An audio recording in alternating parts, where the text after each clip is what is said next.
আটা খাবো আমি দুইটা খাইছি না খাবার হ্যাঁ দুইটা খাইছি বেশি খাই নাই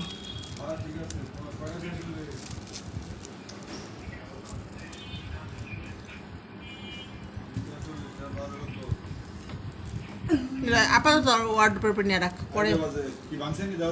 না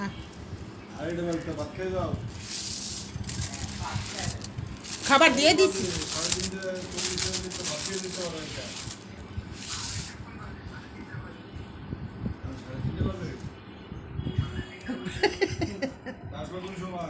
না এইটা প্যাক করে ফেলাই মিষ্টিটা পড়তে পড়তে তো খারাপ হয়ে যাইতেছে দম যাইতেছে আর আসতেছে হাবিবুল্লাহর বাগিনা ইঞ্জিনিয়ারিং পড়ো আল্লাহ হাফেজ আল্লাহ হাফেজ আল্লাহ